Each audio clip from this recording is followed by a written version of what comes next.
Hello and welcome to this review video. I'm Anthony. In this video I'm going to be reviewing a product that's really close to my heart, and that's air drying clay.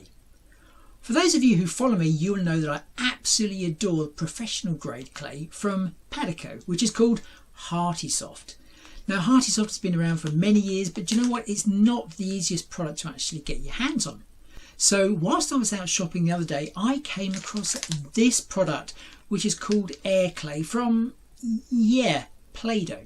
So it's obviously aimed at kids, but in this video we will find out if it's any good for us crafters. So whether it can be used in moulds, how easy it is to sculpt, and can you paint it? In this video we will find out and compare it like for like to Hearty air drying clay. If you like the contents of this video, please click on the like button. If you're new to my channel, please consider subscribing, and why not click on that notifications button as well. This will allow you to be notified of all brand new content that I upload to my YouTube channel. Right, without further ado, let's see how good air clay is from Play-Doh.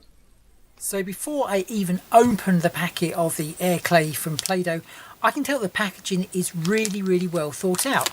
It's basically got a part here where you just then take off the top, but it's actually got a self-sealing strip just here, unlike the ever popular Hearty clay. So I'm just going to pop the Hearty clay aside, and we're actually going to open this pack of air clay from Play-Doh. So let's see how good it actually is. So it opens really nicely. Let's see if I can actually get into the clay. Okay, a little bit fiddly. Okay, so possibly a pair of scissors. Okay, not quite what I expected, so let's have a see how easy it is to get in there. Okay, I'm going to grab some scissors. Okay, plan B. So let's cut right to where that seal is and see if we can actually get inside the clay. There we go, we're inside. So that's the trick, it's just to cut below the surface. Okay, so when I actually get it out, okay, it seems quite wet. It's in another pouch as well. Okay, and let's have a look. Oh, it's very stringy indeed. So not too much like the Hearty clay. It feels pretty good. It's not as sticky as Hearty clay, fresh out of the pack. But let's grab ourselves a mould. Okay, so it handles pretty well. So I'm just going to pop that inside the mould. This is quite a textured mould, so it'll be interesting to see how much of that texture it actually picks up. I just go around and just press there with my Dresden tool, so it's pretty much like Hearty clay in actual fact. Okay, so I'm just going to press that in. So remember, this is straight from the pack. Now normally if I was to do this with Hearty clay it would get stuck, so let's have a look. Okay, so I'm just going to flex that mould, okay, all the way around. See if that's going to come out. Looking pretty good at the moment. Okay, yeah, indeed, that comes out straight away. The definition, it's certainly held all of that, so thumbs up so far. Let's try something a little bit different using another mould this time. So this mould is far more detailed and it is bigger as well, so I'm just going to use a nylon rolling pin just to see how flat we can actually get that on the back there. And I'm just going to go around with my Dresden tool and see how easy it actually is to clean up the clay as I normally would using Hearty clay. Admittedly it's a little bit more tricky, but not overly. Okay, so I'm just going to tuck that back inside the mould, so you can see that's not too bad at all. Okay, so there we go, that is all the clay in our frame mould. Now remember, this one, this mould hasn't had the cornflour treatment as we would normally do, and yep, it has actually sort of like stuck in there, not releasing that easily. So rather than me trying to get that out, what I'm going to do, I'm going to pop that into the freezer. So we're going to see if my freezer technique actually works. I'm going to pop that in the freezer for about half an hour, and we'll come back to that one and see if it releases once it's been in the freezer. Okay, it's fresh out of the freezer, and already I think you can see that is working really nicely. So as you would normally, just ease the clay out, and here we go. It's looking good, it's looking good. There we go. So you can see the freezer technique works. So even if you've got really intricate molds that you have problems with hardy clay, then using the air clay from Play-Doh is going to work in exactly the same way. You're going to get a perfect result every single time by just popping it in the freezer. So thumbs up for that one as well. So I've just taken some more of that clay out of the bag, and I've sealed it back up, so it does seal up really nicely.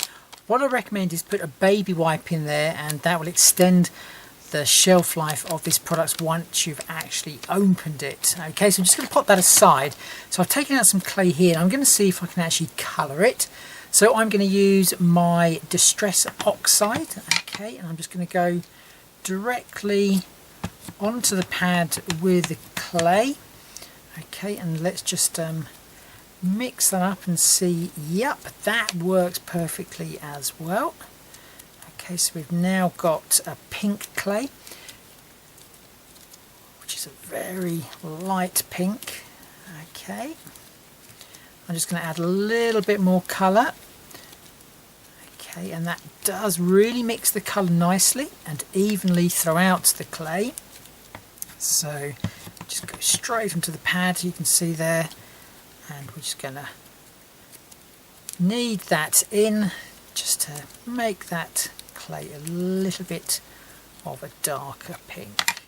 Okay, so obviously Distress Oxides are perfect for colouring it, so therefore probably any type of colouring medium is going to work. I wouldn't recommend alcohol pens, mind you, but anything other than that probably going to do okay. Right, so as you can see, that has perfectly coloured that. So I'm just going to roll that in my hands, okay, and that will just sort of give us an idea whether it's actually like any good for sculpting itself. And yep, that looks pretty good. Okay, so now I'm just going to use a nylon rolling pin. Okay, and I'm just going to roll that out pretty thinly. I'm just going to keep on going like so. Okay, so I just want to see how thin you can actually get this clay, and that is pretty thin. See if we can go a little bit more. So really pushing this clay to its extremes. So obviously it is designed for kids, but obviously we're just seeing if us crafters can actually use it successfully. And that does really keep together extremely well. And I'm getting quite a thin piece of clay there. Okay, so just add a little bit more pressure. See if we can get that any thinner. Yep. And the great thing about that, does really lift off nicely. So I've got a cutter here. Okay, so this is my rose cutter. So I'm just going to pop that down there so we'll see how well it actually cuts as well. Okay, so just really press that down all the way around on that cutter. Okay, just lift that up, take off the excess. Okay, and that cuts pretty well. I'm just going to do a second one. So I'm going to see how well this actually can produce a rose. Okay, so that's when you need the clay really nice and thinly. Okay, we do seem to get like air bubbles trapped in, but just squish them with your fingers and that seems to do the trick. Okay, and as I would always with the clay, just keep on lifting it and then flipping it and then rolling it again. Okay, So you can see how beautifully thin this is actually getting. Will our cutter fit over? Not quite, so I'm just going to go over again. Really squeeze that clay out. Okay, that looks more like it. So I'm just going to pop the cutter on, and exactly the same as we did before. Okay, so just press that down. Okay, lift that up, take away what is the waste, but obviously pop that back into an airtight container. It's going to be good to go again at a later date. So let's bring in our forming mat. Okay, and this will be really interesting to see how it performs now. So this is again is just another test for it.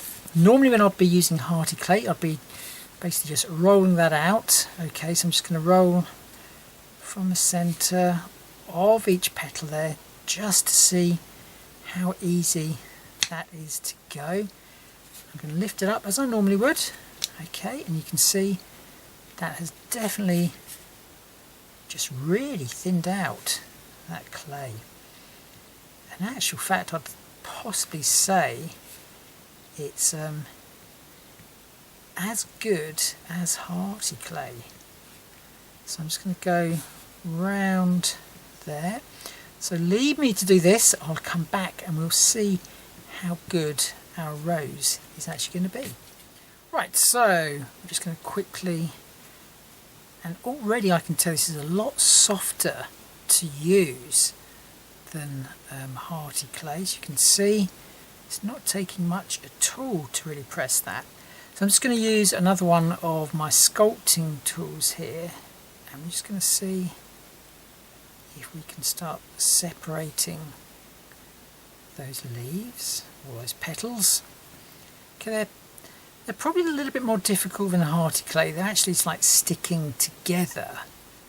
So probably it's a case of you need to let it dry a little bit more before you actually roll it together. So we're getting like an impression of a rose. Some of those are coming out. Okay, some of those petals are coming out, but some of them are like sticking to the one in front.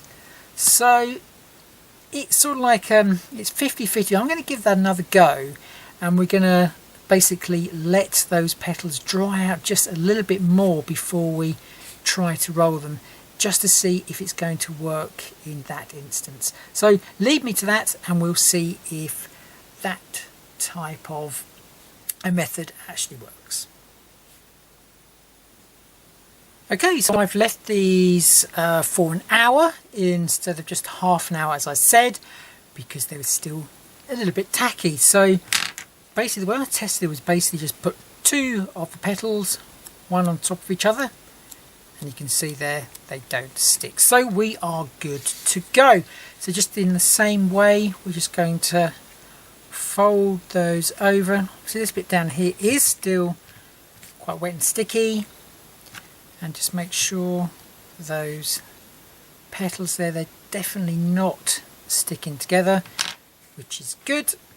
And again, we're just going to do exactly the same with that one. So just fold it over, only press down where we've folded, and as before we're just going to make sure those petals are not sticking together, which they're not.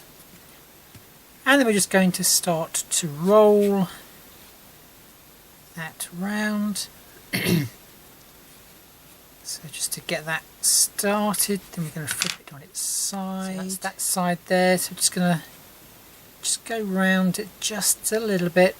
I can tell that it's starting to set because it's not that easy now to squeeze that round. So it's acting more like the hearty clay. Okay, so we're after that, sort of like wine glass shape. So keep on going around until we get it. So it's like that. And now we're going to start just manipulating those petals, and as you can see now, they haven't stuck. So I'm just going to go round there, manipulate those, so it looks more like a rose, and then I'll be back to show you the finished result. So there you go, there is the finished rose. So just leaving those petals to dry for an hour, it'll just make sure they don't actually stick together, but yet still the clay on the bottom there is really nice and soft, and it probably will still stick to itself. So let me just take that rose off completely. Okay, and I'm just going to clean sort of like the base of that up a little bit, make it look a little bit smarter. Okay, and there is our beautiful rose using the air clay from Play-Doh. So the bit of clay that was basically at the bottom of the rose, it is pretty dry, so I'm just going to see if it acts again like our good old hearty clay, and that is, will it go into quite a detailed, quite a deep mould and release without too much problem. So we all know now that the freezer technique is an option if it does, which is absolutely great, but this is just to see obviously if the dry clay does still work pretty nicely straight into a mould. So again, I'm just using my trusty Dresden tool just to really press that clay in, and exactly the same as hearty clay, you don't have to put one load of clay into the mould. You can add it in sections, you will not see any joins, it just moulds to itself really nicely. I'm just really going to press that down with my fingers and the Dresden tool just to make sure we get all of the amazing detail that is in this particular mould. And then I'm just going to flex that, and yeah, that pretty much works exactly the same as hearty clay would.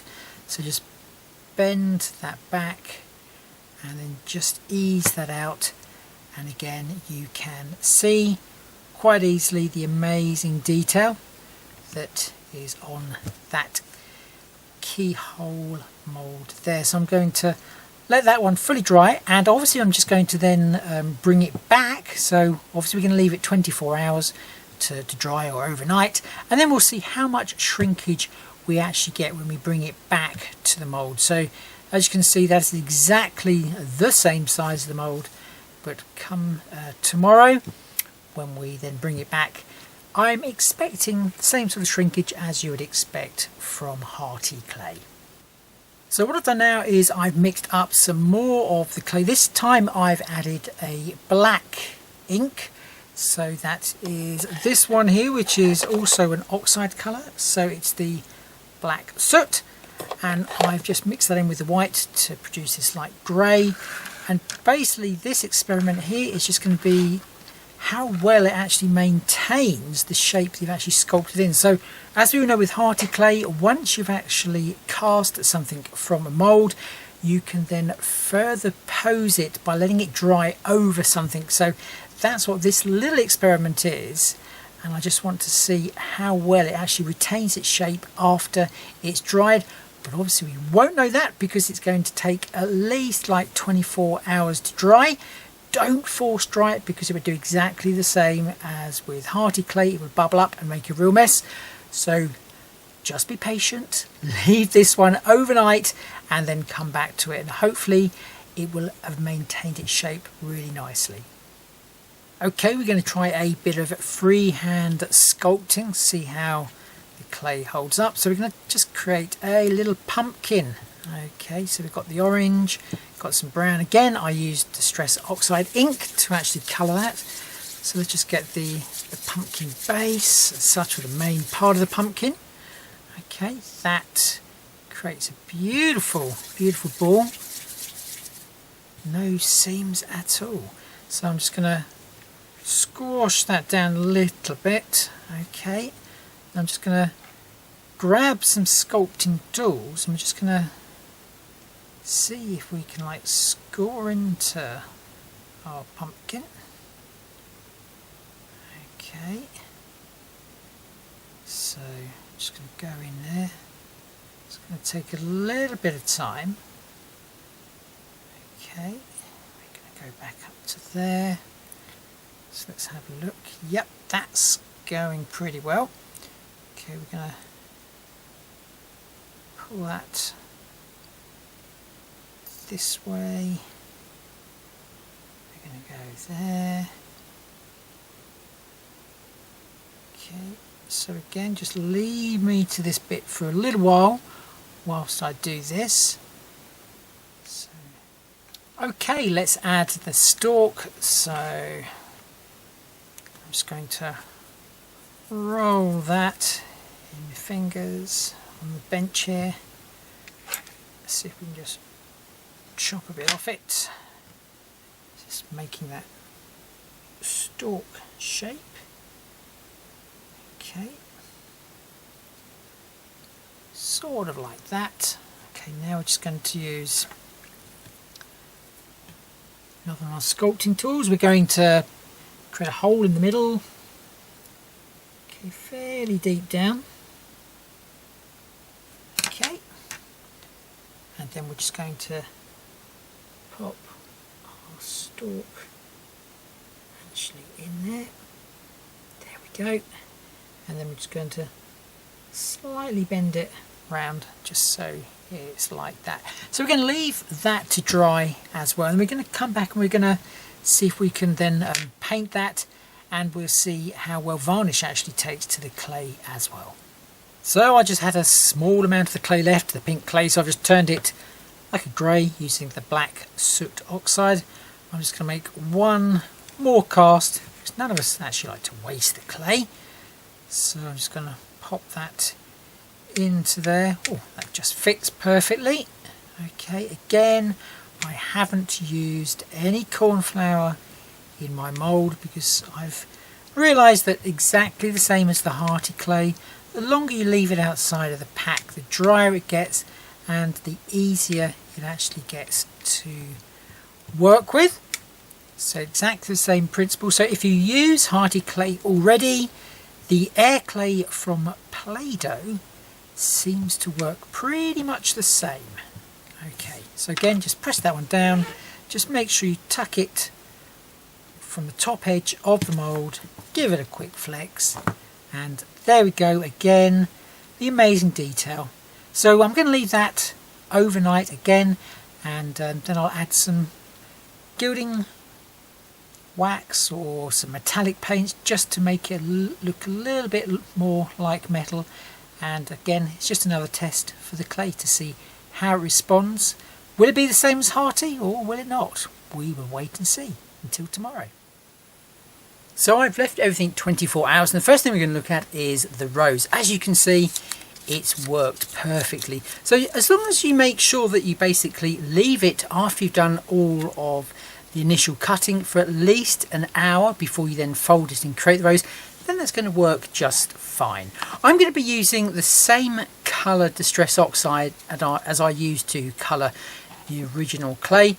So we're just going to add a little bit more detail to the very edge of that. So again, this is just seeing how the clay actually works when you're going to colour it after it has been dried.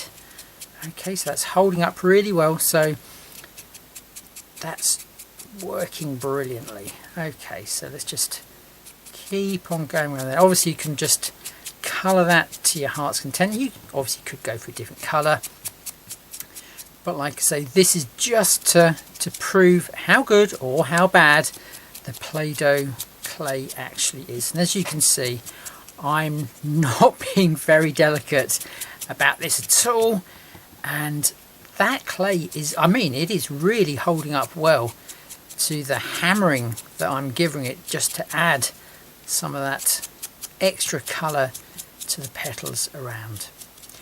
There we go. I think I'll leave it at that. So you can see, yep, that's definitely a tick for making the clay rose. So my thoughts were correct where it comes to the shrinkage of the clay. So very much like the hearty clay, the clay from Play-Doh, the air clay, does shrink. So I'm just going to pop that back, okay, over the mould. There you go. You can see I can't push the keyhole thing back through there. So just putting it, I'm just going to lodge it in there, so the top point, and you can see clearly down the bottom just here that it has shrunk. So as long as you bear that in mind when you're actually doing any projects, then exactly the same as Hearty, that's going to work out perfectly for you. So the next thing we made was this cute little pumpkin. So again, we coloured it using Distress Oxide. So what I'm going to do here, I'm just going to put in a little Halloween face there. I'm just going to use a felt tip pen. So it'll be interesting to see if the colour actually bleeds once I start to draw that on.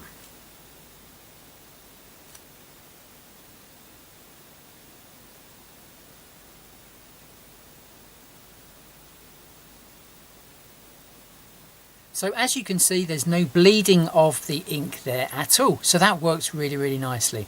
What I'm going to try next is do a paint wash actually over the top of this. I probably should have done it first, to be honest with you, because it might actually wipe off the felt tip pen that I've just put on. But like I say, this is all an experiment, so we'll see how that goes. So we've done the painting, a little bit of dry brushing, re-added in the face. So now I'm just going to use a water-based glaze here, just to see how well the clay reacts to that. And like I say, this is a video all about testing this kids clay from Play-Doh, just to see if it's any good for us crafters. So far everything is looking pretty good, but obviously us crafters do like to throw loads of different mediums at our clay pieces, and I'm just seeing basically if they all work without making the clay too mushy so that you can't work with it or possibly distorting it. So here we go, everything is looking good at the moment.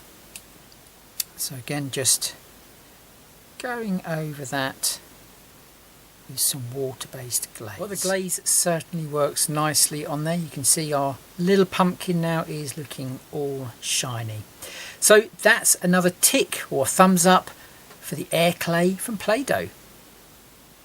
Well, the next thing we tested were the wings, and when I laid them to dry, I put them over a tool, so similar, sort of like this. It was tucked underneath there so it kept its shape. So as you can see, yep, that perfectly keeps its shape. But as you can see, the actual clay is still very flexible as well. So that's another plus for the clay.